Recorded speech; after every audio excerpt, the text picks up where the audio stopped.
reproductive age live in one of the 18 states with an abortion ban that is in effect. In the last year, women have been denied essential medical care to preserve their health and even save their lives. They have been turned away from emergency rooms, forced to delay care, and made to travel hundreds of miles for needed medical care. Earlier this week, the First Lady heard from some of those women who shared their stories of being denied needed health care in Florida, in Louisiana, and in Texas. And for those of you who watched, they were incredibly and powerful stories that these women shared with the First Lady. Tomorrow, the Vice President will deliver remarks in Charlotte, North Carolina, to highlight leaders on the front lines of protecting abortion access in states across the country. And as you've seen tonight, the President, the Vice President, the First Lady, and the Second Gentleman will participate in a campaign event with reproductive rights groups. President Biden and Vice President Harris stand with the majority of Americans who believe the right to choose is fundamental. As the President has made clear, the only way to ensure women in every state have access to abortion is for Congress to pass a law restoring the protections of Roe. After Dobbs, the President issued 2 executive orders directing a comprehensive slate of actions to protect access to reproductive health care services, including abortion. And today, the President issued a 3rd executive order focused on strengthening access to affordable, high-quality contraception. Access to contraception has become more important than ever following the Supreme Court's decision and ensuing crisis for women's health.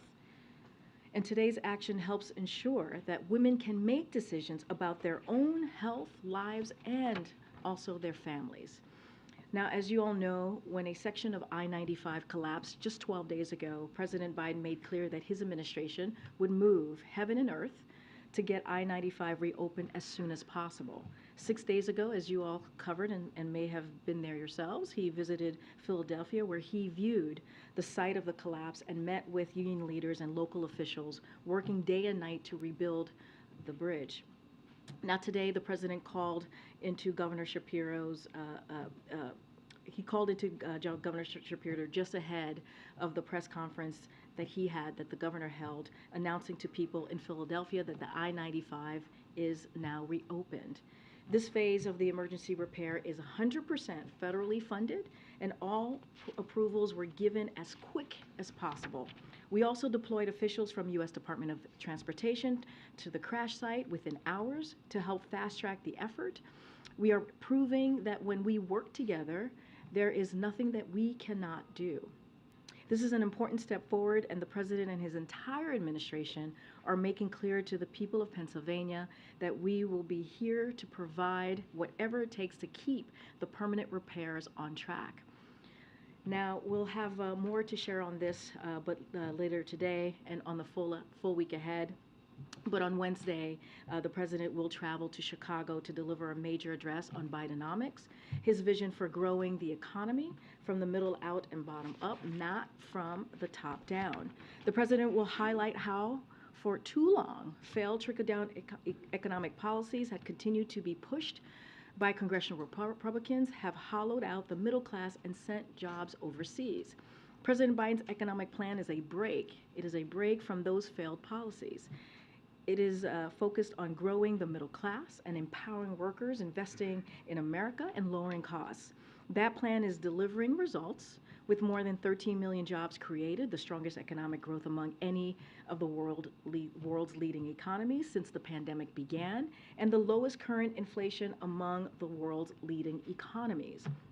So we'll have more to share on his speech in the days ahead, and we'll have a week ahead later today for all of you as well. And finally, I do want to speak to something that we all watched very closely the last couple of days. Before I get started, wanted to say a few words about the Submersible. Our hearts go out to the families and the loved ones of those who lost their lives on the Titan. They have been through a tragic ordeal over the past few days, and we are keeping them in our thoughts and prayers. We would also like to thank the United States Coast Guards, our Canadian, British, and French partners, and everyone who participated in the search and rescue efforts these past couple of days. This whole effort has been a testament to the skill and also the professionalism that the men and women who serve our nation continue to demonstrate, continue to show each and every day. With that, as you all know, the Admiral is here to join me at the podium to speak to any questions that you may have after the Prime Minister's visit yesterday and any other foreign policy matters that you all may have questions on. Admiral, the podium is yours. Good afternoon, everybody. I think, as you know, Prime Minister Modi just concluded a very successful official state visit here to the White House. This morning, the President and the Prime Minister dropped by a meeting between senior officials and CEOs of American and Indian companies gathered to discuss innovation, investment, and manufacturing in a variety of technology sectors, including artificial intelligence, semiconductors, and space. And I think you received a list of all the attendees earlier today. Now, over the course of this visit, President and Prime Minister Modi reaffirmed that the partnership between the United States and India is deeper and more expansive than it's ever been. And when we think about the future, not only of this relationship, but of the critical emerging technology, countering climate change, global health, energy security, food security, there's just simply no partner that's going to be more consequential to helping solve those problems than India, and that's exactly what President Biden made clear during this visit. And as you all saw yesterday, and hopefully you saw, pretty robust set of deliverables on all of those fronts. Very, very specific, very tangible deliverables that we're looking forward to carrying future with India. And then, as both leaders reaffirmed, our countries are choosing to work together to truly work closely and cooperatively towards a more prosperous, secure, and healthy future, not only for the Indo-Pacific, but for the world. I'll take questions. Thanks, John. A couple questions. You mentioned, we saw yesterday the President and the Prime Minister held a one-on-one in the East Room instead of the usual two-and-two. Can you speak a little bit to the conversations, the negotiations that went on in advance of that? It's obviously unusual for the Indian Prime Minister to have a press conference, but for it not to be at the U.S. standard of two, why did the President, why did the White House not push for it to be two questions to each leader? Yeah, I'm not going to get into the sausage making on this. I mean, we had good discussions with the Indians as we were preparing for this visit. We felt it was important for President Biden, certainly for both leaders, to be able to talk to you guys, read out their discussions, and take some questions. And we're glad that Prime Minister Modi and his team felt the same way.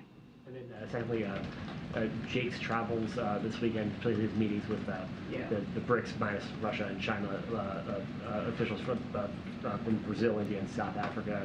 Do you have any preview of what to expect from those conversations? I don't have travel to really read out or talk to today. I would just tell you that Jake especially, but all of us here on the national security team work closely with the Ukrainians almost every day, whether it's talking to them about security assistance or whether it's talking to them about this idea of a just peace and the principles behind that and how you get that. And those conversations are ongoing, and we'll continue to conduct them, not only with the Ukrainians, but with allies and partners alike.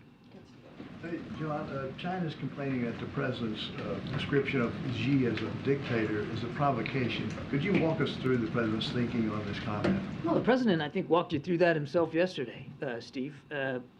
We're not bashful about speaking plainly about some of the concerns and issues that we have with the PRC and with the challenges that they propose. And the President is very forthright in the way he addresses those challenges and the complicated nature of this relationship. But it is an important relationship, and you heard the President talk about that yesterday as well. It's one of the most consequential bilateral relationships in the world today and likely will be going forward. And that's why it was important to see Secretary Blinken make that trip to Beijing. That's why we're in discussions with the PRC about potential follow-on visits by cabinet officials. We'll see where that goes. But more critically, that's why we want to make sure we can keep the lines of communication open. And as the President said, he has every expectation that we'll be able to do that. And you see India as a counterweight to China? This state visit wasn't about China. And look, India has challenges with China as well. Right on their doorstep, but also more broadly in the region. And clearly, the challenges presented by the PRC to both our nations were on the agenda yesterday, no question about that. But this wasn't about leveraging India to be some sort of counterweight. India is a sovereign, independent state. They have their own foreign policy that they have to manage, and they live in a tough neighborhood. They are becoming an increasing exporter of security, which we welcome. And you could see a lot of that, our desire to improve the defense cooperation on hand yesterday in some of the deliverables, whether it's co-production of jet engines, whether it's their purchase of MQ-9 drones. There's a lot we can do in the security front together, and that's really what we're focused on. Thank you. So, John, just to follow up, you're saying that the U.S. does not view India as having any role in its overall competition against China. I didn't say that. I said that we're not viewing India as a counterweight to China, and we weren't approaching the state visit as some sort of messaging opportunity to China. It was about sending a message to the American people and the Indian people about how important this bilateral relationship is, quite frankly, to people around the world. India has challenges with China on their own, and they address those challenges largely on their own. Now, I will add that they are a member of the Indo-Pacific Quad and have been a terrific contributor through that multilateral forum. It's not a formal alliance. It's not, it's not a military organization, but they have legitimate concerns in the Indo-Pacific that they're addressing through their own vehicles as appropriate. And just to follow up on Steve's question, the president was so confident in saying that his dictator remark had no impact and no real consequence on the work that the U.S. and China continue to do to try to find, a place of compromise and competition. China's reacting differently, so why is the president saying so confidently that his remark had no real consequence? Because he believes it. And we're still in communication with the PRC about moving this relationship forward. That's what we're focused on. And every indication that we're getting is that that's what the PRC wants to focus on as well. Okay, thank you. Thank you. Hi, John. The UN is saying that the violence in the West Bank might get out of hand, and the Israeli settlers' violence against Palestinians, including American Palestinians, as you know, in many villages in the West Bank, their houses have been burned down to the ground. Your own ambassador said that we cannot stand by and watch. So what does it mean? What practically, how does the White House translate this? Well, look, we've certainly seen reports now of U.S. citizens at risk and potential victims here, actually having become victims of some of the violence, and we're actively engaging with the government of Israel about that. Several U.S. government officials visited the West Bank and met with the victims of this violence in a place called Termasaya. I hope I'm pronouncing that right. And consular officials have been providing assistance to U.S. citizens as requested. So we'll continue to stand ready to do that. Look, I'll say it again for the I don't know how many time. We condemn all acts of violence. We certainly extend our condolences to the families of those that were affected. We issue a speedy recovery for those that were injured. But the violence isn't helping reduce the tensions at all. And when you have a situation like this, leadership is really required, leadership on both sides to stop the violence and to be demonstrable in doing so, so that the tensions can be turned down. That's what we want to see. Thank you. The Israeli National Security Minister spoke today at a settler outpost, and he urged Israeli settlers to expand their activities to be included in all of the West Bank mountains. Despite of the violence that you just talked about and the international calls to hold settlements, settlement buildings, we're still hearing this from high officials from the Israeli cabinet. Why do we still hear this, and does the White House condemn actions and calls like that? We have been clear and consistent that we do not support additional settlement activity. Our policy with respect to settlements has not changed and will not change, and we have been very consistent in communicating that directly to government officials in Israel. I can't speak to their comments or why they're saying what they're saying. That's a better question for them. I can just tell you that our policy on settlements has not changed, and there's not going to be a change to it. Thank you so much, Karine. Hi, John. So 2 questions about the trip to Copenhagen tomorrow. Some countries that will be there, like Brazil, for example, are saying that both sides will have to concede in order to have a peace plan to work. So what does the National Security Advisor want to accomplish when he's meeting representatives of Brazil, India, South Africa, and Turkey? And does the White House believe some progress can be made during this weekend? My answer is going to be pretty much the same. I don't have any trips or travel to speak to here from Mr. Sullivan. I just tell you that we routinely have engagements of all different varieties with the Ukrainians and with our allies and partners about trying to seek a just peace and to discuss the peace principles around that. We'll continue to do that. And just one more question very quickly, if I might. So the United States and Russia have requested from Brazil the extradition of a Russian spy who is in jail there. Is the United States seeing him as a potential candidate for a prisoner swap deal to free the Wall Street Journal reporter, Evan Gershkovich? Is this being considered? I'm afraid I don't have any context for you on that at all, but just broadly speaking, what happened that you saw yesterday, Evan's appeal was denied. Not surprising, but just another example of the egregious nature of the so-called justice system in Russia. Nothing's going to change about our efforts to try to get Evan and Paul Whelan home to their families where they belong. On Taiwan and India, what does the U.S. expect India's involvement would be at this point if China were to invade Taiwan? That's up to the Indian government, Prime Minister Modi, to determine. So you can't say anything about whether anything was discussed along those lines with... As I said earlier, clearly our mutual challenges with the PRC in the Indo-Pacific was a matter of discussion. The Indians have been very vocal about their concerns too with respect to what the PRC is doing, but I don't have anything more specific to read out to you in terms of the conversations specifically regarding Taiwan. All I can tell you on Taiwan is our policy has not changed. And then on the adventure tourism vessel that was headed to the Titanic, if the Navy had audio suggesting that it had imploded, was that communicated with all the partners, that you had that audio, or? So the Navy did pass on to the incident commander the acoustic data that they had received. But they were also quick to make clear that they couldn't be definitive about what that data meant. And they couldn't be clear that that data was connected to the Titan, to the submersible. But they did pass that information up to the incident commander, as you would expect they would, and I'm sure that was factored into the search plan in some way, but I'd refer you to the Coast Guard to speak to specifics. Concerns that resources were wasted in searching the area the size of Connecticut? No. I think the Coast Guard has spoken definitively about this and quite well every day here, or at least every day till we got the tragic news, that there was an awful lot of effort put into trying to locate the Titan. Look, when you're in a search and rescue operation, particularly at sea, particularly in deep sea, I mean, time is not your friend.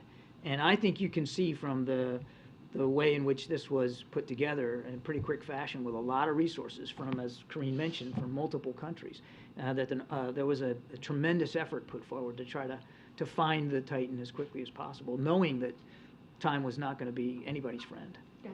John, when the president said yesterday he expects to meet with President Xi in the future near term, can you define what that means? Should we expect that by the end of the year? Near term? I don't have anything more specific for you than that.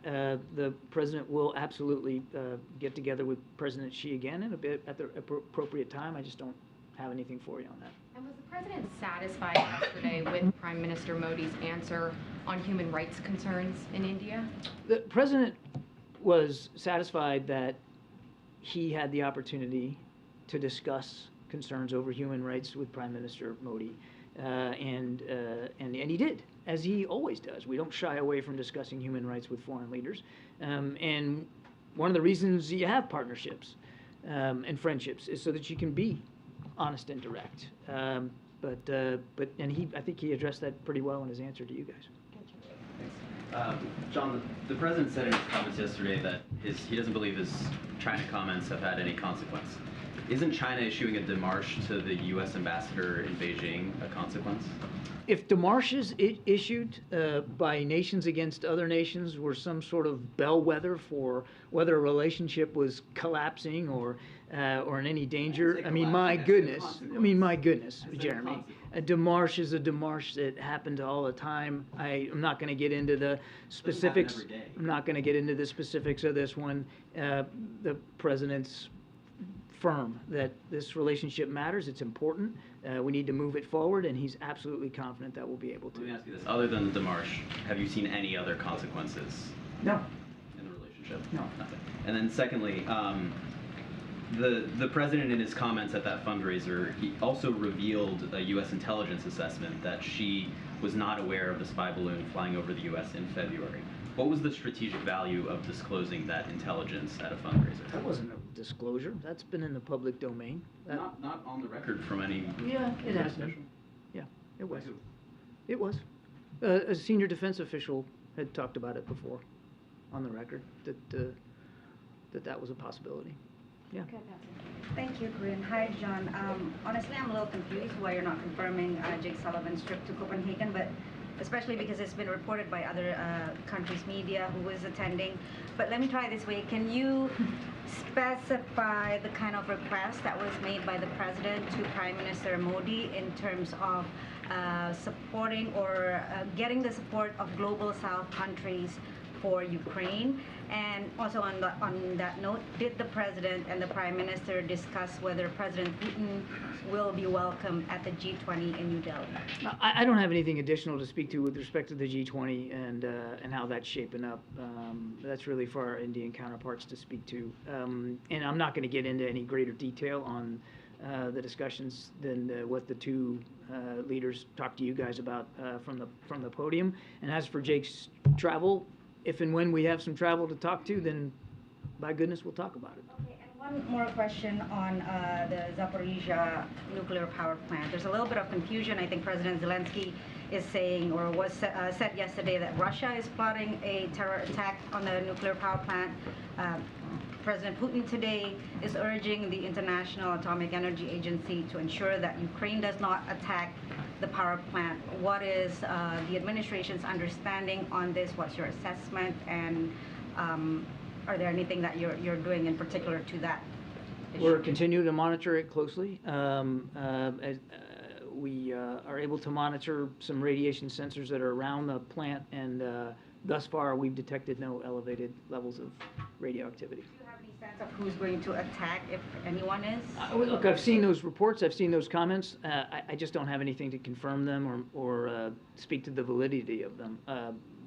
The only other thing I'd say, and we've said this before too, is that I think we should all be able to agree that a nuclear power plant is not a great site for military operations one way or the other. John, just on the issue of Russian oil, does the president come out of this meeting with Modi with the belief that India may actually reduce its purchases of Russian oil, and to what extent did that come up in their conversation? India has to make its own choices about oil purchases, and we hope that we can continue to see that they purchase Russian oil at or below the price cap as they have been. And then just on NATO, the president's going to be leaving in a couple of weeks. Where do things stand in terms of, his effort to help Sweden become a member of NATO?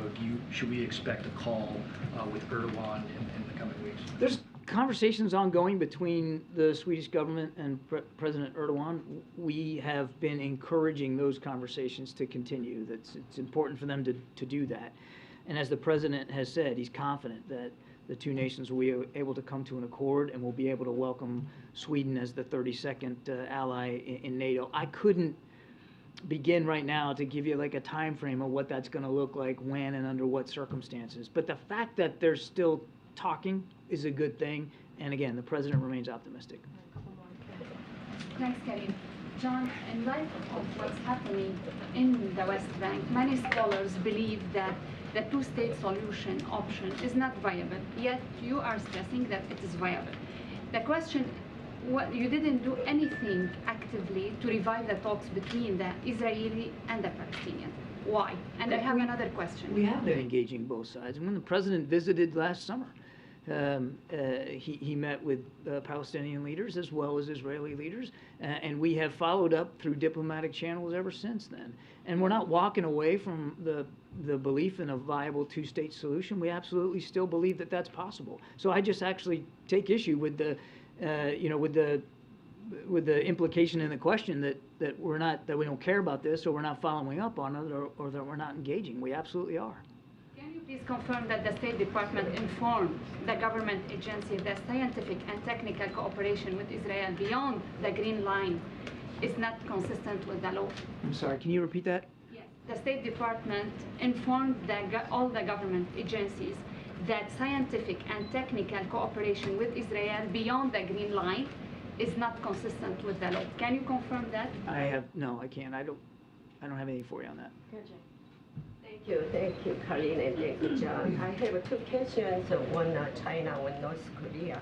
If President Biden does not apologize for the dictator's remark to China, today Chinese government announced that it would use other methods and China would not exert influence on North Korea issues. How will you respond to this? And second question on North Korea. North Korea continues to develop the nuclear missile and with the cryptocurrency and cyber hacking. What action is the United States taking currently, and what was specifically discussed at the U.S. South Korea cyber security talks this week? Well, I make it a habit not to talk about cybersecurity talks very much, for good reason. But on your first question, look, we know that Beijing has influence in Pyongyang, and we continue to urge them to use that influence. We continue to urge them to actually implement the UN sanctions that have long been in place on North Korea's program, and we continue to urge China to take a broader, longer view here of the challenges that are presented by North Korea's burgeoning program, both their ballistic missile program and their nuclear ambitions. Do you think the President will going to apologize, as mentioned? The President was very clear yesterday that he'll continue to speak forthrightly and bluntly about the challenges that we face with the PRC. He will also continue to speak bluntly and forthrightly about the opportunities that are still resident in that relationship and trying to move that relationship forward. The State Department says that it organized a meeting earlier this month in Cairo with other nuclear powers, including Russia. I was curious if you could tell us what was accomplished during those couple of days. I know Russia was involved, representatives from the Yeah, so look, this is a routine, continuing dialogue. We just happen to be the chair of these nuclear nations, nuclear armed nations, and it's done at a working level. This one was in Cairo earlier this month. We chaired it. It was a good opportunity. The State Department put a statement out. I'd certainly encourage you to talk to them, but it was a good opportunity for dialogue about nuclear safety protocols and procedures. It's done at a working level. But it's not like a precursor to any broader talks as it relates to It is a new treaties or anything like that. No, it's a routine process. We happen to be the chair, and we convene the meeting as the chair of this working group, and it is at a working group level. Yeah, thanks. So back to India. Is it this push for American companies to do more business? This push for American companies to do more business in India, is that a way to move away from China? A way to move for who to move away from China? From the U.S. Is pushing U.S. companies to do business in India a way to move those companies away from China? It's a way to encourage mutual investment with India. Last you, Karen. Thanks. President Zelensky said this week that the pace of the counteroffensive is moving slower than desired. Is the administration concerned right now about the pace and what you guys are seeing and hearing from talking with Ukrainian officials? We're focused on making sure that the Ukrainian armed forces have everything that they need to be successful. War is unpredictable, and the enemy gets a vote. And I'm certainly not going to get up here and speak to Ukrainian offensive operations. They should be the ones to do that. But I don't think that they went into this with some sort of false sense of confidence about how tough it was going to be. It's not as if the Russians, and we talked about this many times from here, that the Russians were preparing for this, throwing bodies at the problem set, putting in additional forces, building defense lines, sometimes 3 lines deep. It's not as if the Russians weren't preparing for defense, and defense is a strong form of war.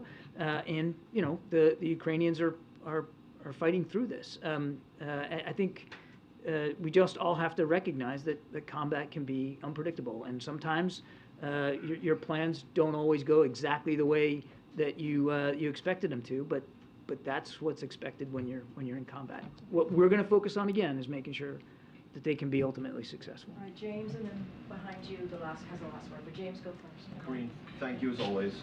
Admiral, thank you. The House Ways and Means Committee yesterday released documents, their authenticity nowhere challenged. That included a July 2017 WhatsApp message sent by Hunter Biden to Henry Zhao, a Chinese Communist Party official, which stated in its entirety, and I quote, "I am sitting here with my father, and we would like to understand why the commitment made has not been fulfilled.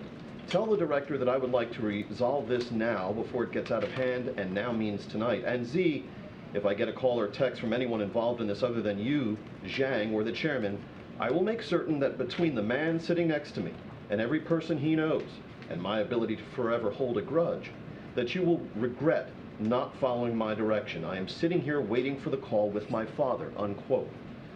So just a couple of questions about this. First, does this not undermine the president's claim during the 2020 campaign and the reaffirmations of that claim by his two press secretaries since then, that he never once discussed his son's overseas business dealings with him? No, and I'm not going to comment further on this. We're good. I'm not. James, let me save you some. Let me save you some breath. If you're going to ask about this, I am not addressing. I know you do more than I'd like you to have. I am not going to address this issue from this podium. I'm just not going to do it. All right. I'm not going to do it. Where was the precedent on the date? Thank you. Thanks, guys. Have a great weekend. The father's house. Okay. Zeke, you want to kick us off? Thanks, Karine. Just following up on John Kirby's comments in the president's press conference yesterday, does the president continue? Will you say that Xi Jinping is a dictator? Is that the official position of the U.S. government? Look, the president spoke for himself. I'm just not going to go beyond what he said. John just spoke to it, and then feedback. It's weird hearing your voice.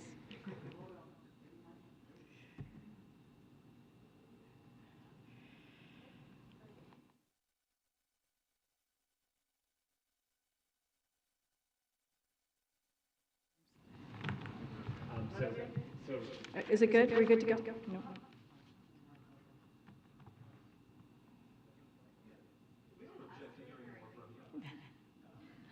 I object.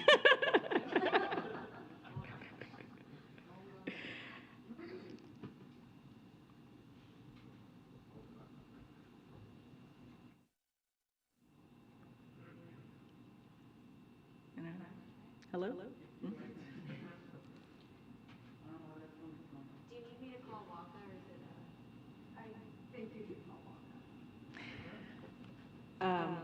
All right, I'll try my best here. This sounds so weird, guys. So look, the president's going to continue to speak candidly. That will never change about China, as he's done the last 2 years. And he'll talk about the differences, clearly, that they have, and disagreements. That is something that the president, if you think about the president believing in diplomacy, believing in having. That's what the president's going to do. As you know, you guys have covered him for some time. He's very candid. But he also believes that diplomacy is incredibly important, which is why you saw this really consequential trip that the Secretary Blinken was able to do. Just to put a finer point on that, yeah. Will you say that Xi Jinping is a dictator? It's not for me to say. The president spoke for himself. When this president speaks, we listen, and I step back and let the president certainly deliver his message on his own. And then a different topic, there's a lot of discussion last week around the Hatch Act and the use of particularly of the term MAGA. Despite the Office of Special Counsel's opinion on the matter, your office has continued to put out a paper using that phrase. You have in the past have brushed off all questions about any political concern, saying this administration follows the law. So why, in this case, are you going with your own interpretation of the law rather than the independent office? Oh, I wouldn't say it's our own interpretation of the law. I would strongly disagree with that statement. What I'll say more broadly, and there's a couple of points that I want to make here. So Look, the White House Counsel's Office is reviewing, as I mentioned last week, OSC's opinion and having a routine dialogue with them. That's what we're doing. That's what we said last week, and that's what's going to continue. It is an ongoing process, and we believe from here, from the podium, from this administration, it's our duty to be transparent with the American people. That's what you see from us, and it's not on the agenda, right, on the president's policies, on the president's values, and about the agenda. That's what we want to be transparent about. And look, just a couple of facts here. OSC has said that they view terms like Tea Party as acceptable, and this is a similar phrase, right? When you think about when you think about MAGA. In fact, OSC itself stated that MAGA could be used for official purposes during the Trump administration and permitted Mick Mulvaney to repeatedly use the term in his official capacity. So congressional Republicans has also used the term, as I mentioned here last week when I was asked about this, the same phrase to discuss their own agendas, their own proposals, their own policies. And so we have used the term MAGA in an official capacity as we are, when you think about the contacts, when we talk about their proposals, that's how we've used it, and their related values, as Republican officials say. And so we never directed it towards a campaign. We've never done that because, again, we respect the rule of law and have not done that.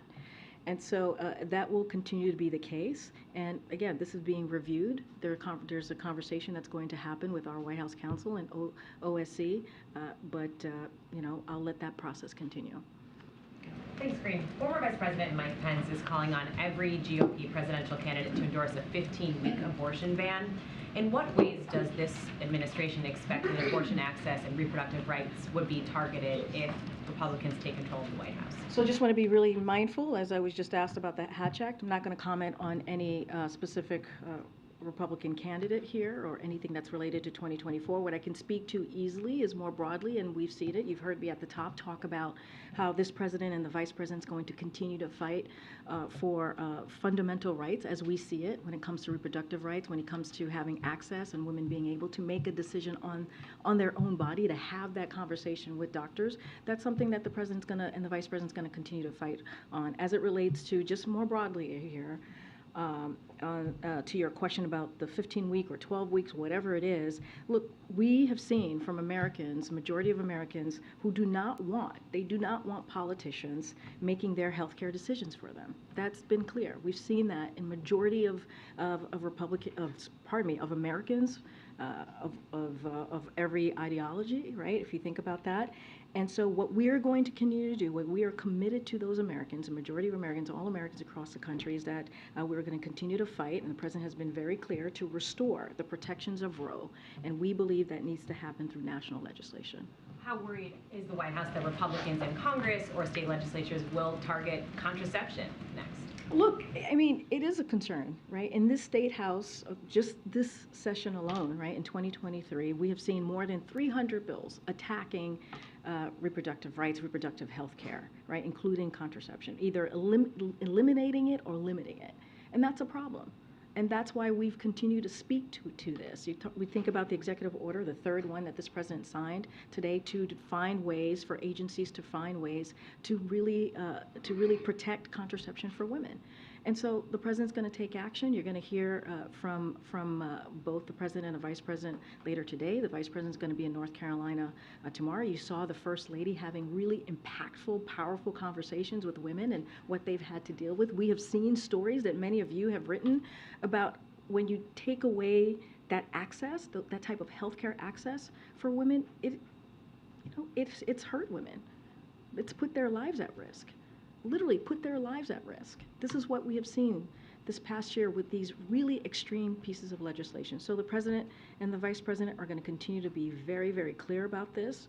They're going to continue to fight for those fundamental rights and continue to call on Congress to restore order. Just quickly on the executive action, largely symbolic. I mean, are you at the end of the line here when it comes to what you can do without steps from Congress? So let me just make clear, do want to speak about that a little bit. It builds on the progress that we believe that we have made already in expanding contraception access for women. If you think about the Affordable Care Act, it helped millions of women save billions of dollars on birth control that they need and want. And so we understand that there are gaps still as it relates to that. And so that's what this executive order does today. It does a couple of things. It safeguards access. It's strengthening access to affordable, high-quality contraception and family planning services. It increases contraception options. It lowers out-of-pocket costs. It maximizes contraception through access through the following ways: insurance coverage for those covered under the Affordable Care Act, as I just mentioned, Medicaid, Medicare, federal-funded health care programs, including community health centers, and also Title X clinics, and the Indian Health Service, public education targeted at employees, college students, veterans, and service members. So we don't believe this is symbolic. We believe that this is another step to really deal with this gap that we're seeing across the country, and to do everything that we can to continue to fight for fundamental rights. Would the White House like to see an investigation into what happened with this submersible? Look, I can't speak to that from here. I will leave it to others, the United States Coast Guard and others, to speak to it. I'm just not going to comment on that from here. The speech you mentioned in Chicago, will the president offer some new proposals, or just his policies repackaged? So I think what you'll see from the president next week, and we'll certainly have more and certainly lay out a little bit more as we get closer to Wednesday. Look, I think it's important. This is a continuation, if you will, of the kickoff of the Invest in America, right? This is the second tour. We've heard us say that we're about to kick off the second tour. And so the president wanted to lay out what he's going to do, the detail, his economic vision in this country. He wants to speak directly to the American people to do so. As you all have stated to me, some Americans don't quite know all the full impact of the president's economic policy. So this is an opportunity for the president to go to Illinois and do just that. And it's going to be centered on working people, I can say that, and growing the middle class, as we've talked about many times before. And it is going to be, this is, a cornerstone of his speech. And so I think it's important. He thinks it's important for the American people to hear directly from him as he talks about his economic vision, as he talks about how he sees the next several months and the next several years when it relates to how he wants to continue to grow the economy without making sure no one is left behind. And that's what you're going to hear from him. Of course, he's going to lift up the successes that we have seen the last 2 years. You've heard me say this at the beginning of the briefing, with the 13 million jobs created, unemployment at a record low, making sure that we're bringing back manufacturing jobs, 800,000 manufacturing jobs created. If you think about inflation, it's the lowest that we have seen since it went down by more than 50% in the past, since 11 months, in the past 12 months, and that matters. And we think that matters. So he's going to talk directly to the American people to make that very, very clear, and what we've been trying to do and what we will continue to do as it relates to lowering costs and dealing with an economy that works for all. Go ahead. Thanks, Karine. To follow up on that question, with the president's speech on the economy next week, it seems like he's entering a mode where he's more willing to embrace the current economy, to tout the economic progress that he believes has been made. Is that a reflection of the fact that you guys feel like inflation has cooled significantly to a point where you think this is a trend that is durable, and that you feel like you kind of turned the corner, and so that's going to be reflected in the president's messaging as well? So look, the president talks about the economy every chance that he can, and tries to communicate with the American people and really meet them where they are, as we know that lowering costs is a key priority for them. That's what they want to see. And so of course the president's always going to try to meet Americans where they are. That's why you hear us talk about gas prices going down. You hear us talk about Inflation Reduction Act, a historic piece of legislation, as you all know, that's going to lower energy costs, lower health care. There are things here that he has done in the last 2 years that we have talked about over and over and over again. This gives him an opportunity to do it in a way that he talks about it in a fulsome, if you will, way and approach. Where he'll be in Illinois, he'll talk about Biden economics more broadly. He'll talk about the next kind of how he sees the future and dealing with the economy. And I think that's all incredibly important. Look, and I think as you talk about the economy and where it's going, we've been very clear. We believe that we're headed to a slow and steady growth. We believe that the work that the president has done with economic policy, as he continues to move forward with it, as you continue to implement those really key important pieces of legislation, is going to continue to grow important jobs, jobs that are union jobs, jobs that are going to be able for Americans to put food on their table. All of these things are important. But like I said, we understand that a lot of Americans don't know what the president has done. I'm just trying to get a better sense of why now for this speech. Is it tied to the progress in the economy? Is it tied to just like the moment we are in the political season? I mean, what? I think it's a combination of things, right? We've shared the good news that we've heard from the data over the past several months, right? We put that out there. We lift up how inflation has gone down, as you just stated. And also, we want to continue to talk about the historic legislation, right? So this is all very important. We talked about the Invest in America. We talked about doing the second portion of the tour. So all of this is all kind of brought together in a way so that he can give this cornerstone speech, right? This really important speech to the American people. So we're trying to have a steady drumbeat, right? A steady drumbeat of making sure we're communicating with the American people, not just the data, right? Not just a piece of legislation, but giving the opportunity for the president to talk about his economic plan more broadly, and that's what you're going to see. And again, a steady drumbeat, something that's been very consistent. He talks about his economic plan consistently, and the legislations, clearly, the historic pieces of legislation that we bring up, is all connected to building an economy that grows for everyone, certainly not trickle down, but something that grows from the bottom up, middle out. And then secondly, the president invited his son Hunter to the state dinner last night. I'm wondering if you could take us into the thinking and decision-making of why the president decided to invite his son. I'm just not going to get into family discussion, personal family discussion. As you know, Hunter is his son. I'm just not going to get into it. Let me ask you this. If Hunter Biden wasn't the president's son, would he have invited someone who had just reached a plea agreement with federal prosecutors 2 days earlier? A couple of things. Again, that's his son. He's a family member. It is not uncommon for family members to attend events at the White House. You could look at past presidents. I'm sure you have. So that is not uncommon. As it relates to anything related to Hunter, I'm just not going to respond to it from here. Can I follow up on that? No, I just called in somebody. Go ahead. Yeah. So Kirby wouldn't answer James's question, though. Are you going to answer the question? I mean, not a reasonable question to ask whether the President of the United States was involved, as this message seems to suggest, in some sort of coercive conversation for business dealings by his son. Is that something, if he wasn't, then maybe you should tell us. So here's the thing, and I appreciate the question. I believe my colleague at the White House Counsel has answered this question already, has dealt with this, has made it very clear. I just don't have anything to share outside of what my colleagues have shared, and so I would refer you to him and the DOJ. Just not going to comment from here. Text message. What I can tell you is I know that my colleague has dealt with this. He addressed this at the White House Counsel. I just don't have anything else to share. In the shakedown I just answered the question. I just answered the question. No, you didn't. Yes or no? Was the president involved in the shakedown attempt? Stephen, I just answered the question. It's not up to you how I answer the question. I just answered the question by telling you my colleagues at the White House Counsel has dealt with this, and I would refer you to them. Go ahead.